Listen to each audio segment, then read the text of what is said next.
എല്ലാ സുഹൃത്തുക്കളെയും ലൈഫ് വിഷനിലേക്ക് ഒരിക്കൽ കൂടി സ്വാഗതം ചെയ്യുന്നു. ഈ വീഡിയോ പ്രധാനമായും എനിക്ക് ചെയ്യേണ്ടി വന്നത് നമ്മുടെ ഗതാഗത വകുപ്പ് മന്ത്രി ശ്രീ CP ജോണിനെ കുറിച്ചാണ്. സങ്കടം തോന്നി. അദ്ദേഹത്തിൽ നിന്നും ഇങ്ങനെയുള്ളൊരു പ്രസ്താവനയൊക്കെ ഉണ്ടാകുമെന്നുള്ള കാര്യം ഒരിക്കലും ഓർത്തതല്ല. നമുക്കറിയാം, ഇദ്ദേഹം ഒരു ഇടതുപക്ഷ പാർട്ടിയായിരുന്നു. അത് കഴിഞ്ഞ് മറ്റൊരു പാർട്ടിയിലേക്ക് പോയി. നാളിത്ര വരെയായും അദ്ദേഹം, ശരിക്കും പറഞ്ഞാൽ അദ്ദേഹത്തെക്കുറിച്ച് മോശമായ ഒന്നും ഉണ്ടായിരുന്നില്ല. നല്ല കാര്യങ്ങൾ ചെയ്യുക, നല്ല പ്രവർത്തനങ്ങൾ കാഴ്ചവെക്കുക, നല്ല അഭിപ്രായങ്ങൾ പറയുക, ഗുണകരമായ അഭിപ്രായങ്ങൾ പറയുക. പക്ഷെ ആദ്യമായാണ് അദ്ദേഹം യു ഡി എഫിൻ്റെ മന്ത്രിസഭയിൽ ഒരു മന്ത്രിയാകുന്നത്, അതും ഗതാഗത വകുപ്പ്.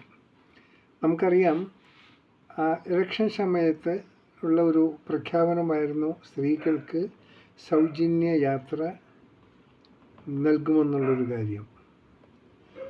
അത് ഇദ്ദേഹത്തിനും അറിയാമായിരുന്നു. എന്തോ അദ്ദേഹം ഗതാഗത വകുപ്പിൻ്റെ മന്ത്രിയാകുകയും ചെയ്തു.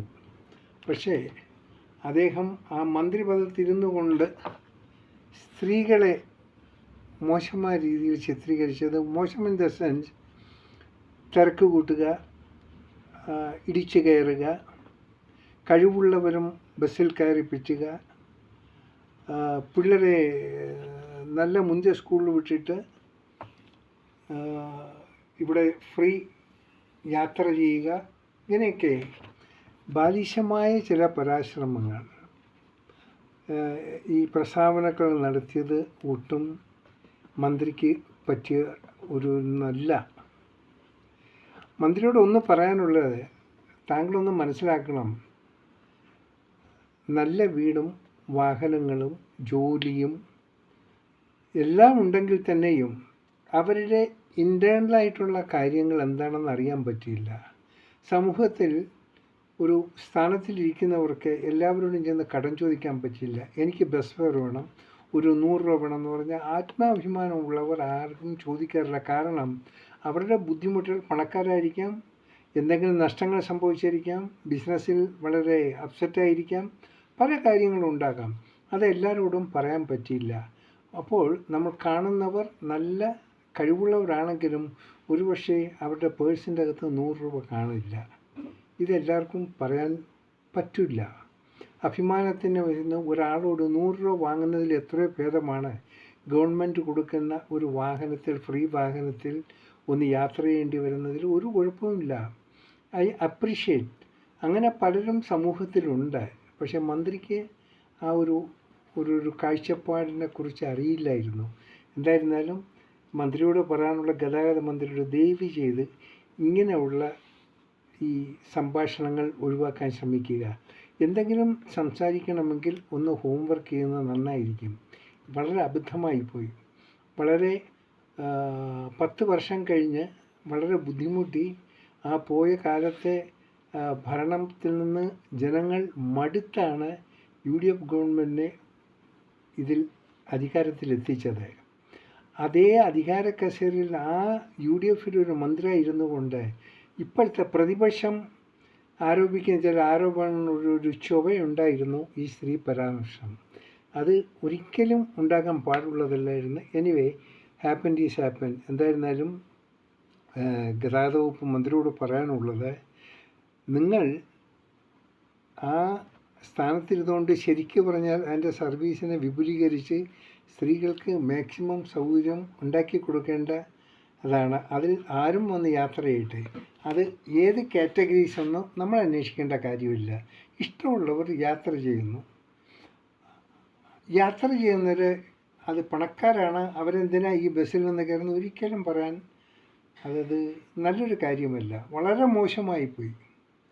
ഒന്ന് മനസ്സിലാക്കണം, മാതാപിതാക്കൾ കൂലിപ്പണിക്കാരാണെങ്കിൽ തന്നെയും തങ്ങളുടെ കുഞ്ഞുങ്ങളുടെ ഭാവി നല്ല രീതിയിലാകാൻ വേണ്ടി അവർ പ്രൈവറ്റ് സ്കൂളിലൊക്കെ അയക്കുന്നു. നമ്മളത് അപ്രിഷ്യേറ്റ് ചെയ്യേണ്ടതാണ്. മറിച്ച് ഇപ്പുറത്ത് അവർക്കൊരു ബസ്സിൽ ഫ്രീ യാത്ര ചെയ്യുന്നത് കൊണ്ട് ഒരു കുഴപ്പമില്ല. ഇവർ പിള്ളേരെ നല്ല സ്കൂളിൽ അയച്ച കാരണം കൊണ്ട് ഇവർക്ക് ഈ ഫ്രീ ബസ് യാത്ര അഭികാമ്യമല്ലെന്ന് ഒരു മന്ത്രി പറഞ്ഞത് ബാലിശമായ ഒരു കാര്യമാണ്. വീണ്ടും പറയുന്നു, ഓരോ വ്യക്തികളുടെയും സാമ്പത്തിക നിലവാരം എന്താണെന്ന് മറ്റാർക്കും അറിയില്ല, അറിയിക്കാനും പറ്റില്ല. ഓരോരുത്തർക്കുള്ള ബുദ്ധിമുട്ടുകൾ അവർ സ്വയം തന്നെയാണ് അത് മാനേജ് ചെയ്യുന്നത്. അതുകൊണ്ട് പണക്കാരും പാവപ്പിടിച്ചവരും ആർക്കും ആർക്കും എവിടെയും ഈ ഗവൺമെൻറ് കൊടുത്ത ആനുകൂല്യം ഉപയോഗിക്കാം. അതിൽ ഏറ്റക്കുറച്ചിലുകളില്ല. സോ ദയവ് ചെയ്ത് ഒരു ഇടതുപക്ഷ ചിന്താഗതിക്കാരൻ, അതായത് ഇന്നത്തെ പ്രതിപക്ഷം ആരോപിക്കുന്നതിൽ ബാലിശമായുള്ള മറ്റൊരു രീതിയിൽ വകുപ്പ് മന്ത്രി തന്നെ ഇങ്ങനെ പ്രസൻറ്റ് ചെയ്യുന്നത് നാണക്കേടായിപ്പോയി. ശരിക്കും അത് UDF തന്നെ വളരെ മോശമായ ഒരു വടികാട്, ഒരു പ്രതീതി പബ്ലിക്കിൽ നിന്നുണ്ടായി. കാരണം ഇദ്ദേഹം കോൺഗ്രസ്സുകാരനല്ലായിരുന്നു. ഇദ്ദേഹം ഇത്രയും നാൾ പ്രവർത്തിച്ചതിൽ നിന്ന് ഇങ്ങർക്കൊരു മന്ത്രിയാകാൻ ഇദ്ദേഹത്തിന് സാധിച്ചില്ല. അപ്പോൾ ആദ്യമായി മന്ത്രി ആയതിനു ശേഷം പഴയ ചില പാർട്ടി ചിന്താഗതികൾ പബ്ലിക്കിലോട്ട് ഇഞ്ചക്റ്റ് ചെയ്യേണ്ടിയില്ലായിരുന്നു. എന്തായാലും സംഭവിച്ചത് സംഭവിച്ചു. ഇനി ബഹുമാനപ്പെട്ട മന്ത്രിയിൽ നിന്ന് ഇങ്ങനെയുള്ള പ്രസ്താവനകൾ ഉണ്ടാകാതിരിക്കട്ടെ. ഏത് പ്രസ് മീറ്റിന് എന്ത് പോയി കഴിഞ്ഞാലും ഒരു ഹോംവർക്ക് ചെയ്ത് പോകുന്നത് വളരെ നന്നായിരിക്കും. താങ്കളെക്കുറിച്ച് വളരെ അഭിമാനമുണ്ട്. താങ്കളെക്കുറിച്ച് മോശമായി ഇതുവരെ ഒന്നും കേട്ടില്ല. പക്ഷേ ഇപ്പോൾ താങ്കൾ പറഞ്ഞതൊക്കെ ഇച്ചിരി ദുഃഖം തോന്നി. പബ്ലിക്കിന് എല്ലാവർക്കും ദുഃഖമുണ്ട്. സംഭവിച്ചതായിരിക്കാം, മറ്റൊന്നും മനസ്സിൽ ആലോചിച്ച് പറഞ്ഞതല്ല. പക്ഷേ സംസാര ശൈലി ഇച്ചിരി കടന്നുപോയി. അതായത് സ്ത്രീകളെ മോശമായി കാണാൻ ശ്രമിച്ചു. ഒരിക്കൽ കൂടി പറയുന്നു, പാവം പിടിച്ചവർ ആണിപ്പോൾ ഏറ്റവും കൂടുതൽ പ്രൈവറ്റ് സ്കൂളിൽ പിള്ളേരെ അയക്കുന്നത്. പണക്കാരങ്ങളിൽ അതിൽ കൂടി നേരെ ഫോറിൻ കൺട്രീസിൽ അവിടെ ഇവിടെയൊക്കെ അയക്കും. ചില ബുദ്ധിശാലിയായവർ അവരുടെ നാട്ടിലുള്ള ഗവൺമെൻറ് കോളേജിൽ അതൊക്കെ പഠിച്ച് തന്നെയാണ് അവർ അഡ്മിഷനൊക്കെ വാങ്ങി അവർ പഠിച്ച് പാസ്സാകുന്നത്. എന്തായിരുന്നാലും നല്ല ദുഃഖമുണ്ട്. വളരെ പ്രയാസം തോന്നി നമ്മുടെ ഗതാഗത മന്ത്രിയുടെ ഈ പ്രസ് മീറ്റിൽ മാധ്യമപ്രവർത്തകരോടൊക്കെ സംസാരിച്ചത്. ഇനി അങ്ങനെ ഒന്നും ഉണ്ടാകാതിരിക്കാൻ ഒന്ന് ശ്രമിച്ചാലും. കാണാം വീണ്ടും മറ്റൊരു വീഡിയോയിലൂടെ. ഞാൻ GK തുമ്പക്കാരൻ. Thank you.